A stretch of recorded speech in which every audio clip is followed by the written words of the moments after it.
emerge, you know. Enlightenment.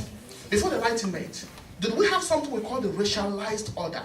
You know, it's always taken for granted that racism has always been there from time immemorial. This is not actually the case. Racism is a modern project. It started around the 14th, 15th century. What happened was this. Before the Enlightenment, before the time of Enlightenment, anybody could own slaves. Blacks owned white slaves, whites owned black slaves. The distinction between people was on the basis of religion, social class. You were a Jew or barbarian or Moor or a Christian. Classification was on the basis of that. It was possible for Shakespeare to write about Othello as a black prince. And also what? So in the consciousness of the British audience, it was easy for them to imagine that, well, non-necessarily British person can be a king or a prince within the Shakespearean audience. So everybody could be. So people didn't possess you because you are black or something like that. Everything changed, however, with the discovery of America. When they discovered America, they said, well, how then do we justify the oppression of the difficult? How do we bring about the possibility of taking some people to the plantations? So these are people who are also as powerful as we are. And this is how the theory of race began to emerge.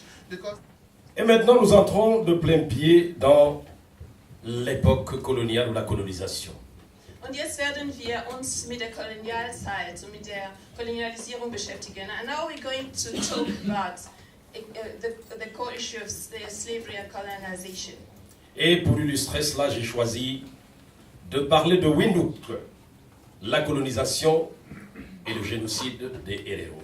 Und als Beispiel habe ich Windhoek genommen, das heißt das Genozid auch für den Hereros und die Kolonialisierung. And in order to illustrate this one, I've chosen to talk about Windhoek, which symbolizes as well colonization and the genocide of Herero.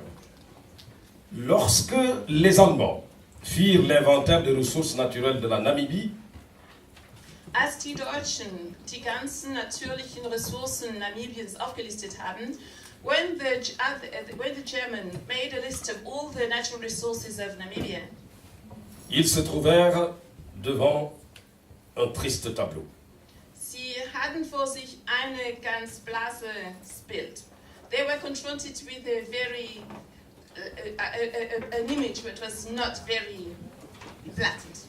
Rien que des terres arides, entourées de déserts avec de maigres possibilités agricoles. Nur eine Art von trockenes Gebiet ohne wirklich Möglichkeiten, Landwirtschaft da zu machen, zu betreiben. There was a kind of a gloomy picture of when this kind of arid land without any real possibility to grow anything. The camel jockeys of Saudi Arabia and the Middle East, young boys who are once again being trafficked into slavery into North Africa, into the Middle East. We don't want to spend a lot of time, and we cannot pretend to know the details and the history of all of these areas of Africa and the world. We must remember the enslavement of all of our people, because Africa is one continent. I'm an economist.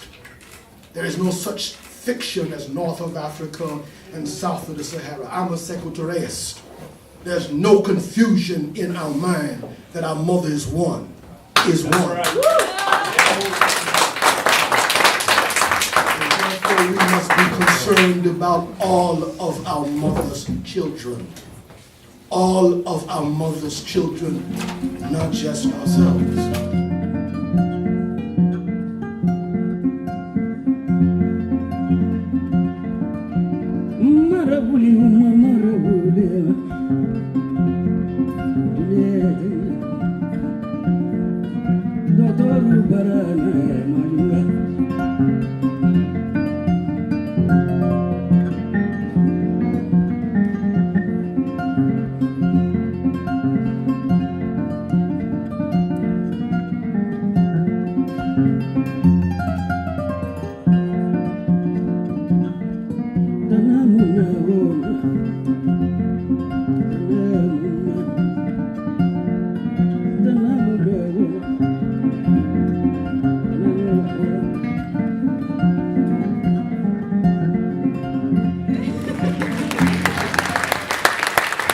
Panafrikanismus-Kongress gelingt Ihnen hier etwas ganz Besonderes. Sie beleuchten die Geschichte einzelner afrikanischer Länder und deren Auswirkungen, um im panafrikanischen Sinne aus dieser Vergangenheit zu lernen und für heute gemeinsam gute Wege für ein starkes, selbstbestimmtes, gerechtes Afrika zu finden. Bantu Stephen Biko, and I must say that it's not ironic that we had to watch that video twice. For his life provided us a second take on our struggle. He was born in 1946, 2 years before the National Party won the general elections of 1948, following which the party adopted apartheid as its official policy. This was not, of course, the beginning of oppression in South Africa, but rather a consolidation of over 300 years of colonial rule with a racial and a class bias. Yesterday, one of the speakers, Dr. Michael Eze, gave us an insightful exposition on the architecture of racism. He argued, among others, that a critical element of racism is the systematic erosion of a people's history in order to be able to force them into nothingness and thus into subservience. A people who are fearful can never fight for freedom.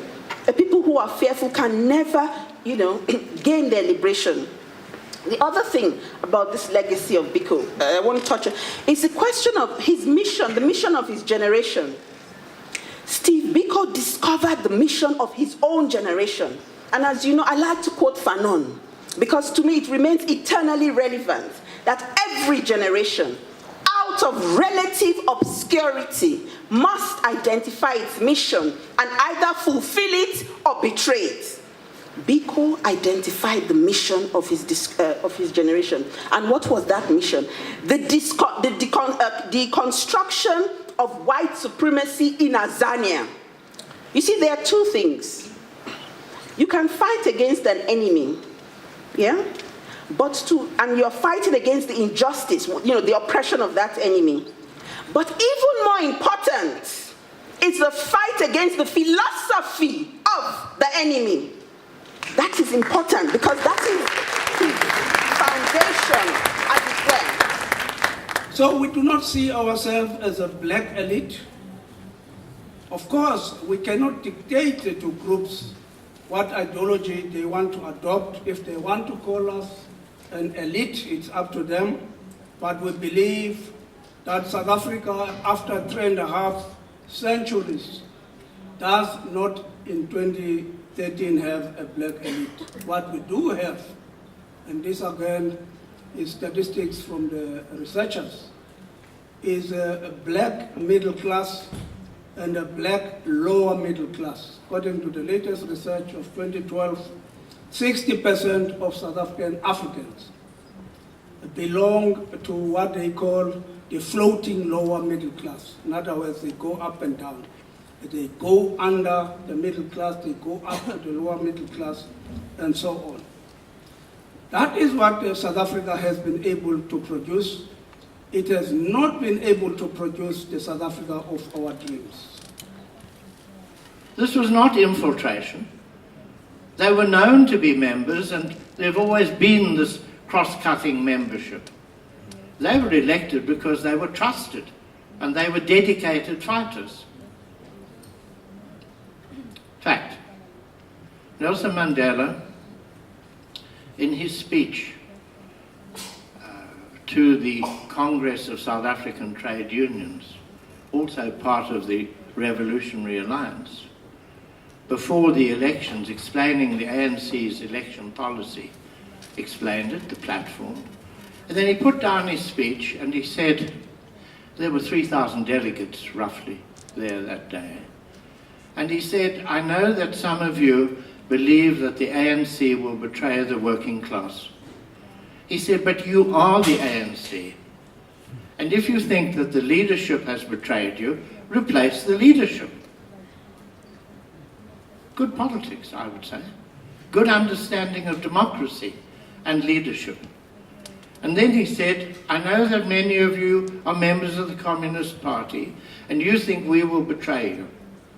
And he went on to say, too much blood has been spilt in the struggle for us to betray you. I can't speak for future generations of leaders. But if you wish to be critical of the ANC, you have to be organized, you have to be articulate, you have to have clear policy decisions, not acting on the basis of whimsical dreams, but real reality. And you need to be able to put forward alternative policies because they are better. And I can't think of anybody who's not a member of the Communist Party explaining what Marxism is about and the dialectic of politics better than Nelson Mandela did. He knew more than our Central Committee did. My question to you is that the world Africa is now looking to South Africa as the first country to bring the whole Africa to become more bold and successful. Do you think that South Africa is able to do the job?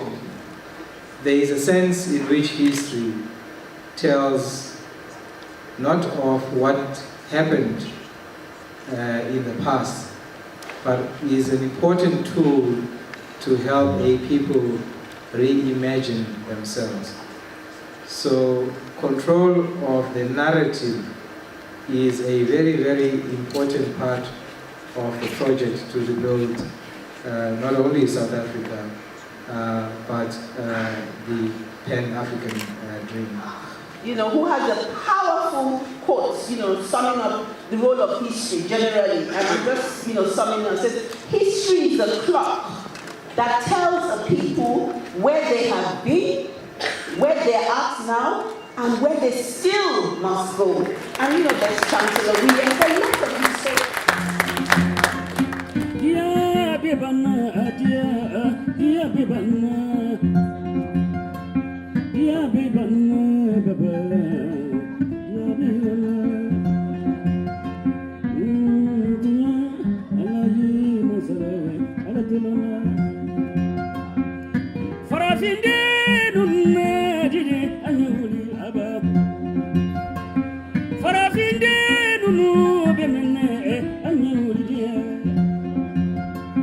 Africa mobalu, Africa de mesanu, Africa musubalu de muludi yamu.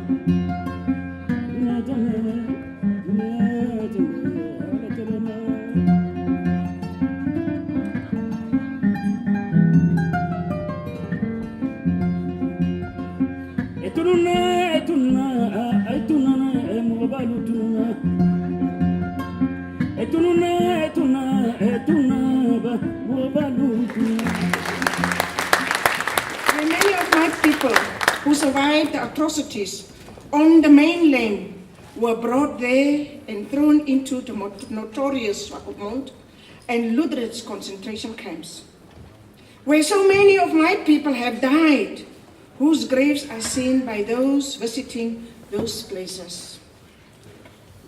Ladies and gentlemen, these are the graves where the skulls that we fetched from Germany in the year 2011 were taken from, where some of these headless bodies were dumped in after their heads were cut off to be used here in Germany's specimen by Germany. It is there in Swakopmund and Luderitz where our women were forced to boil these heads and then to remove the soft-boiled flesh before the skulls were packed in wooden boxes for experiment purpose in Germany. Some of these victims were known to women who were handling them because they were either their husbands, their children, their friends, their relatives, or people they just know. What can be more disgracious than that? But that was what our women had to do in those times. They had to choose. They had no choice, because failing to do so, the extermination order would apply. They will be shot dead in fulfillment of that order.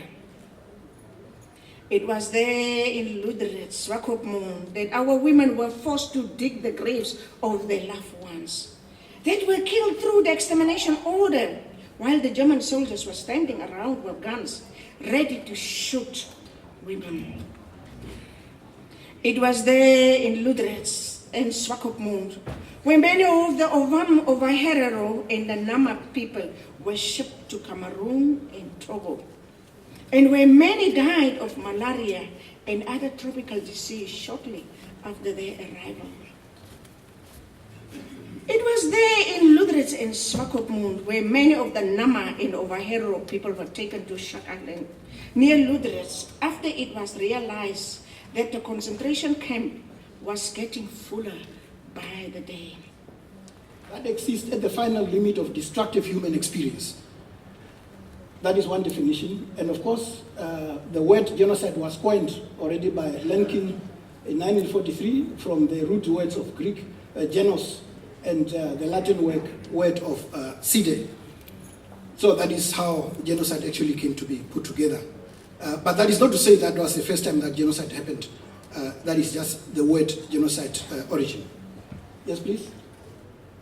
Genocide is also defined in 1948 by the United Nations. But that is, again, not to say genocide only happened after 1948. That is a time when the United Nations was established, but then it took into account the crimes that were committed before, like the Namibian genocide, the Jewish Holocaust or genocide, in order to come up with that particular definition, and that is including all those things that have been enumerated. I'm going to go a little bit faster because of time limitations. Yes, please. Now, the 9 stages that have been identified as being the process normally that are found in the during the time of committing genocide include the pretext, classification, symbolization, dehumanization, organization, polarization, preparation, extermination, and denial. Chez nous, en Mauritanie, les esclaves sont confinés encore dans des travaux forcés, sans repos, sans salaire, sans soins. Ils n'ont pas le droit à l'éducation, ils n'ont pas le droit aux pièces d'état civil. Et ceux qui détiennent les esclaves, c'est une communauté qui se définit comme blanc par opposition aux noirs qui sont leurs esclaves. Les Beydans, blancs en langue dialectale arabe locale, les arabo-berbères qui sont 20% de la population et qui ont hérité l'État mauritanien de la colonisation française. Nous, en Mauritanie, on a lancé une lutte contre l'esclavage qui nous a valu la prison, la détention. Actuellement, à l'heure où je vous parle, il y a 13 militants de notre organisation qui sont emprisonnés dans la ville de Kaidi pour avoir protesté contre le racisme. Ja, ich werde jetzt nicht nochmal sozusagen wiederholen, was an Geschichte passiert ist. Ich glaube, das ist sehr deutlich geworden, was für eine verbrecherische Geschichte dahinter steckt. Und dass es eine Geschichte ist, die, obwohl sie Ereignisse sind, die weit über 100 Jahre her sind, sie aktuell bleiben. Aktuell bleiben, weil auch 2011, die Schädelübergabe wurde angesprochen, das Thema auch in der deutschen Öffentlichkeit nochmal große Aufmerksamkeit bekommen hat, auch sozusagen in Richtung meiner Arbeit viel Aufmerksamkeit bekommen hat. 2011 fand die Schädelübergabe statt an der Berliner Charité. Es war ein unwürdiges Schauspiel, in der eine Staatssekretärin, Cornelia Pieper, fluchtartig, als sozusagen es Kritik gab an ihrer Rede, sie fluchtartig den Raum verlassen hat durch die Hintertür. Es war ein unwürdiges Schauspiel, wie Deutschland mit der Übergabe der Schädel umgeht, der Gebeine umgeht, die für verbrecherische Forschungszwecke damals nach Deutschland verbracht wurden, also Schädel, die sozusagen im Rahmen des Völkermordes entstanden sind. Und da gibt es auch eine neue Entwicklung, ich will die ganz kurz schildern. Es ist so, dass mittlerweile alle Schädel und alle Gebeine, die bei der Charité waren, übergeben worden sind an die Stiftung Preußischer Kulturbesitz und damit in die öffentliche Hand gekommen sind. Mit einer Ausnahme, den namibischen Gebeinen. Die sozusagen bleiben im Besitz der Berliner Charité. Langsam für die Übersetzung, höre ich gerade. Also die Schädel bleiben im Besitz der Berliner Charité und das hat einen Hintergrund, so meine Vermutung, man möchte weiter verhindern, eine offizielle Übergabe zu machen. Das ist der Hintergrund, dass man alles gegeben hat an die Stiftung Preußischer Kulturbesitz, die Bund und Ländern gehört, aber eben nicht die namibischen Schädel. Und es gibt sogar Gerüchte, dass die Schädel und Gebeine an eine private Institution weitergegeben werden sollen. Damit sozusagen in der Charité sind sie noch halböffentlich, komplett aus dem öffentlichen Besitz verschwinden sollen, damit nicht die Situation entsteht, für die Bundesregierung eine offizielle Übergabe machen zu müssen. Das ist eine Schande, um das ganz klar zu sagen. Wir haben gefordert im Bundestag mit einem Antrag unter anderem, dass diese Übergabe offiziell stattfindet. Die Schädel und Gebeine sind damals im Auftrag des Deutschen Kaisers nach Deutschland gekommen und sie müssen auf höchster Staatsebene zurückgegeben werden. Das wäre ein richtiger Schritt.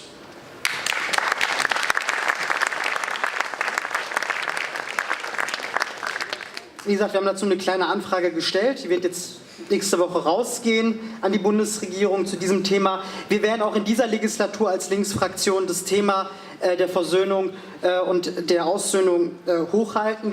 Es gibt jetzt ja Koalitionsverhandlungen zwischen CDU, CSU und SPD. Die SPD im Bundestag hat sich ja in einem Antrag für Versöhnung ausgesprochen. Jetzt sozusagen ist es an ihr, das auch in die Koalitionsverhandlungen einzubringen, das Thema.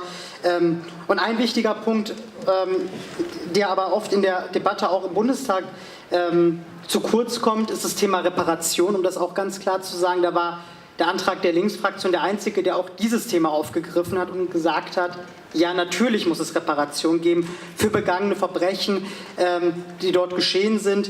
Nur das ist ein richtiger Schritt zur Aussöhnung. Nur das kann auch die ökonomischen Schäden, die für die Nachfahren der Opfer bis heute entstehen, wirklich da eine Unterstützung leisten, einen Ausgleich leisten. Und ich hoffe, auch dieser Kongress leistet einen Beitrag hier zum Austausch und zur Versöhnung. Denn das ist, glaube ich, nach über 100 Jahren dringender denn je. Und nun freue ich mich auf die Diskussion. Danke für die Aufmerksamkeit. Actually, this thing is quite sensitive. But I ask myself, how much can we pay for a dead person? That is the first question. So I just want to ask my brother and sister from Africa or from Namibia. You are demanding reparation from the German state. How much do you want to receive? I mean, which kind of amount can pay the blood of even one person? We're talking about 80,000 people who have lost their life. What kind of reparation do you need? Thank you very, very much for these questions raised to us. My first answer to the first question is that how much is it that we wanted to demand for reparation? Demand for reparation in amount, it is impossible if you have not met the state or the government people who are responsible for that, and then our Namibian government together with the descendants of it. That means we first want a round table where the German government representatives as well the Namibian government representatives be there. People cannot talk about us without us. We must be there. We are the descendants of this day. That means that we, the Nama traditional leaders and the Ovaherero traditional leaders, have signed a joint document in which we have put in our demands. There was not money in. We have told them how the people was murdered out. We, who are now today in the minority, of course of that war, is the poorest in that country, Namibia.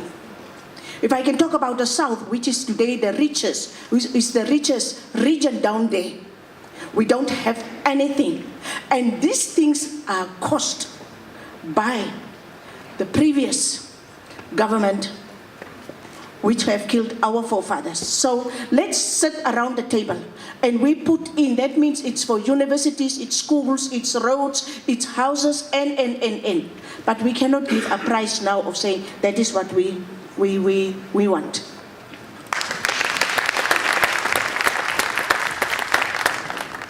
Die Schwerpunkte sind Anerkennung der Völkermord in Namibia, das ist Punkt 1. Das ist in Englisch verfasst. Da die Zusammenfassung, die lautet Retroactive Recognition of the Genocide, Reparations and Critical Reappraisal, Establishments of Public Foundation for Critical Reappraisal and Promotion of the Decolonial Remembrance Culture, Dissemination of Knowledge in the German School System. Dann zu Punkt 2, Straßenumbenennung. Umbenennung von Straßennamen in deutsche Städte, die Kolonialkrieger und Sklavenhändler ehren. Wir fordern die Aufarbeitung deutschen Kolonialismus. Die Umbenennung soll nach Persönlichkeiten des antikolonialen Widerstandes in den ehemaligen Kolonien Deutschlands sein, die von den Nachfahren der Opfer selbst vorgeschlagen werden. Erarbeitung eines kolonialkritischen Lern- und Erinnerungskonzepts unter aktiver Einbeziehung schwarzer Menschen in Deutschland und solidarischer Nichtregierungsorganisationen sowie von Expertinnen und Künstlerinnen. Punkt 3 und 4. Sklaverei in Mauretanien und Appell für eine internationale Ratifizierung der Sklaverei als Verbrechen gegen die Menschheit. Wir verurteilen scharf die Fortsetzung von Versklavung von schwarzen Menschen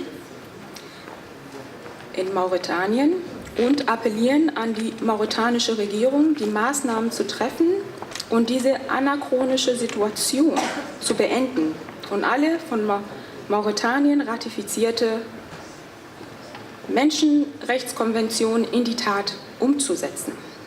Dann der letzte Punkt. Soziale Ungleichheit in Südafrika.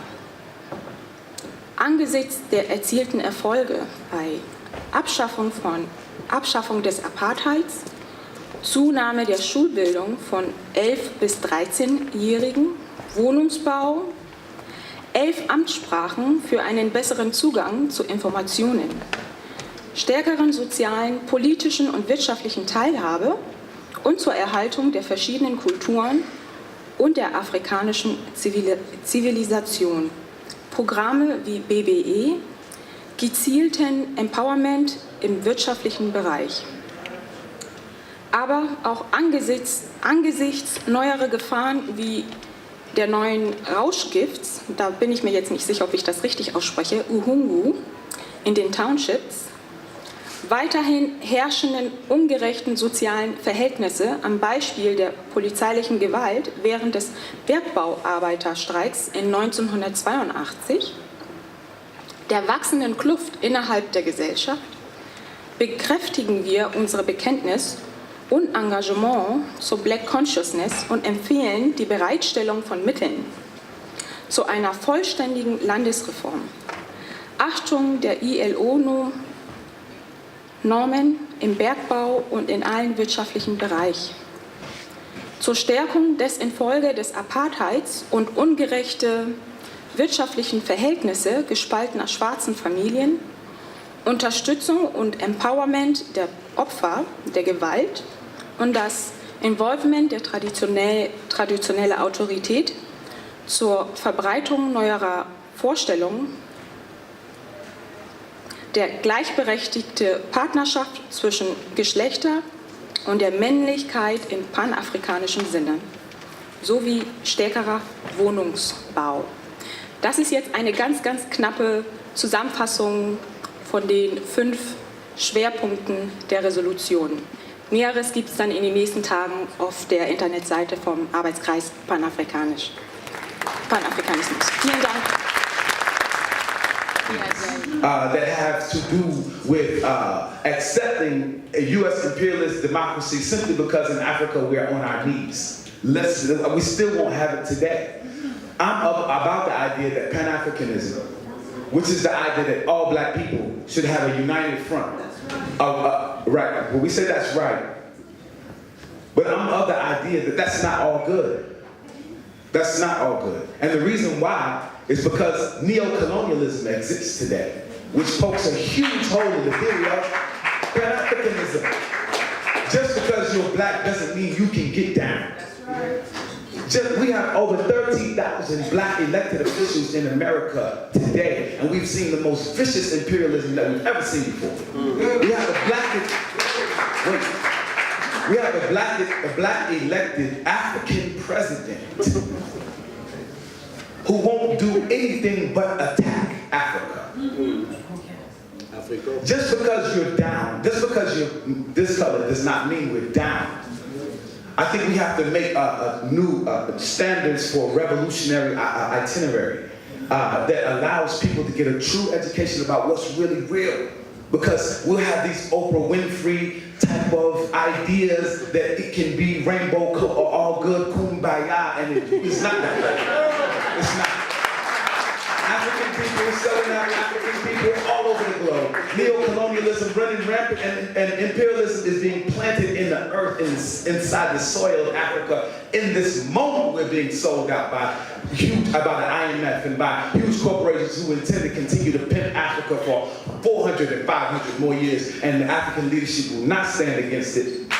Okay? So, with this being said, I think the idea of Pan-Africanism has to evolve. We have to change. I'm here to challenge, you know, or we are left with the idea that just because you make hip-hop music, which began as an African idea, as a sport, means that you can speak for African people, and you cannot. You have to have revolutionary theory, revolutionary culture, revolutionary political education, which allows us to be able to stand in front of our people and talk about which way forward. I don't want to hear the way forward from Lil Wayne.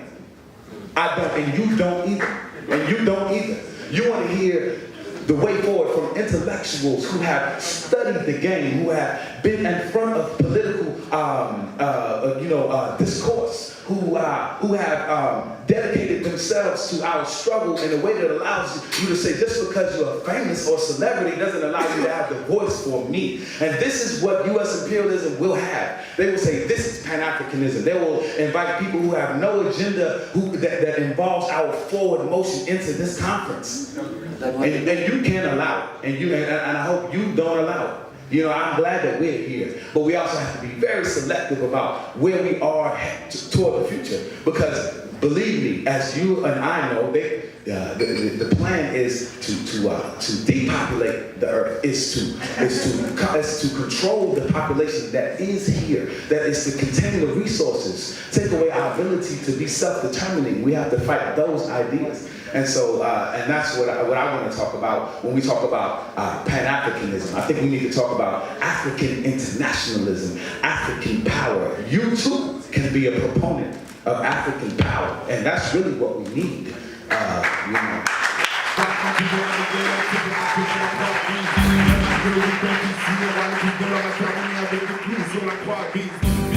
Ont trahi avec la bise, la base et l'éclair, pas d'amis dans le bise-brise.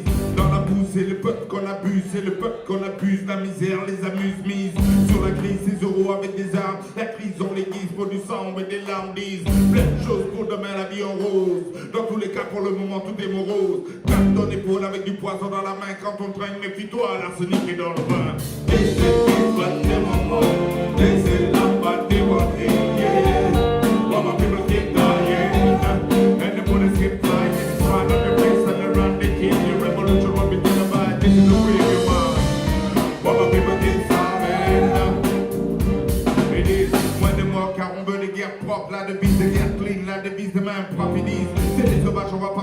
c'est cannibale. Disent quand on tape, quand on perd chez nous c'est médical. Disent de remède, on appelle ça la démocratie. Disent qu'avec le vote c'est fini, la vol est crassée. Disent que si ça marche bien c'est terminé tous nos malheurs.